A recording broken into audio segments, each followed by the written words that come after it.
কুমিল্লা ৪ আসন থেকে নির্বাচিত মাননীয় সংসদ সদস্য জনাব আবুল হাসনাত, আপনি একটি সম্পর্ক প্রশ্ন করতে পারেন দয়া করে। ধন্যবাদ মাননীয় স্পিকার।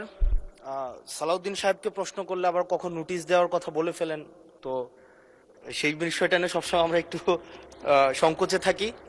তো আমরা পুলিশ সংস্কার নিয়ে কথা বলছি, পুলিশের সুশৃঙ্খলা নিয়ে কথা বলছি।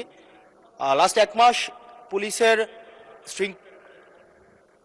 শৃঙ্খলা নিয়ে যখন আমরা স্বরাষ্ট্রমন্ত্রী মহোদয়, তো মাননীয় স্পিকার, মাননীয় সদস্য জি বলতে দেন। মাননীয় সদস্য লেট মি হ্যান্ডেল।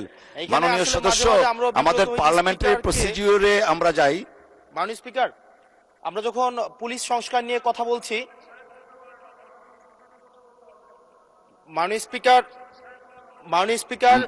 মাননীয় সদস্য আপনি দয়া করে বসুন।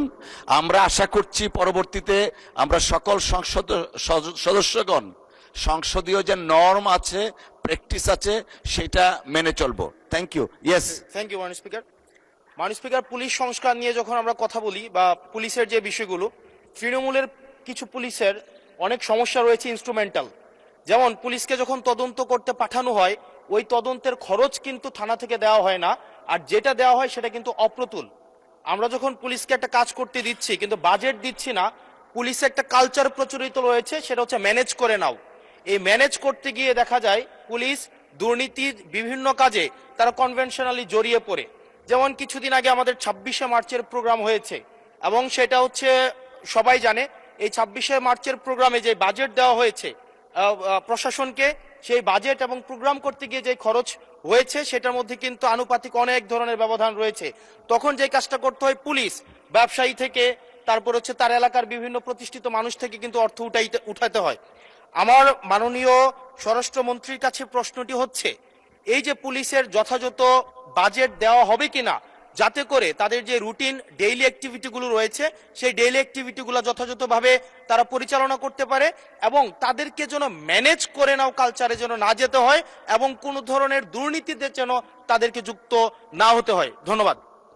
আর একটা বিষয়, যদি সম্বোধন করার ক্ষেত্রে যদি ভুল হয়ে থাকে সেটা আমি অ্যাকনোলেজ করছি, কারণ আমার এই সংসদে আমি আসছি, আমার 27.5 বছর বয়স। সেখানে মাননীয় স্বরাষ্ট্রমন্ত্রী যখন সংসদে এসেছেন 1991 সালে, আর আমি জন্ম হয়েছি 1998 সালে। তো সেই জায়গাতে যদি কনভেনশনাল যে ভুল আছে, আমরা সেগুলো সংশোধন করতেও রাজি। আমাদের যখনই আমাদেরকে নোটিশ করবেন আমরা সেটাকে সংশোধন করে নেব। ধন্যবাদ। ধন্যবাদ মাননীয় সদস্য। We are learning every day. ধন্যবাদ। মাননীয় মন্ত্রী। মাননীয় স্পিকার, আপনাকে ধন্যবাদ। এটাই হচ্ছে পার্লামেন্টারি কালচার। আমি বয়স যাই হোক, মাননীয় সংসদ সদস্য হিসাবে আমাকে অ্যাড্রেস করতে হবে যে সদস্য প্রশ্নটি উত্থাপন করেছেন। আর্লি এজে পার্লামেন্টে আসাটা একটা সৌভাগ্যের বিষয়। আমরা সবারই উজ্জ্বল ভবিষ্যৎ কামনা করি। যেই মানে আমরা যে সময় এমপি হয়েছি তার চাইতেও আরো 8-10 বছর পরে জন্ম নেওয়াটা সৌভাগ্যের বিষয়, কারণ তার আগে সামরিক শাসনের সময় ছিল। যে প্রশ্নটা মাননীয় সদস্য উত্থাপন করেছেন, বাজেটের মন্ত্রী তো আমার পাশে আছে। এখন আমরা অনুরোধ করব পুলিশ বাহিনীকে আরো বেশি কর্মক্ষম করা এবং দুর্নীতিমুক্ত রাখার জন্য যথাযথ বাজেট তিনি দেবেন, এবং সেই বিষয়ে আমরা আগামী বাজেট অধিবেশনে পুলিশের বাজেট বৃদ্ধির জন্য আমি একটা প্রস্তাব মাননীয় অর্থমন্ত্রীর কাছে, মাননীয় প্রধানমন্ত্রীর মাধ্যমে করে রাখছি।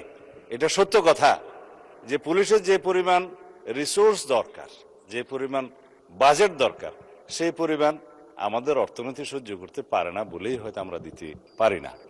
তবে আমরা একটা ট্রান্সপারেন্ট এবং জবাবদিহিমূলক পুলিশি ব্যবস্থা যদি কায়েম করতে চাই, পুলিশ যেন অন্য কোনোভাবে ম্যানেজ করার কালচার থেকে বেরিয়ে আসে, সেটা আমাদেরকে নিশ্চিত করতে হবে। ধন্যবাদ মাননীয় সদস্য।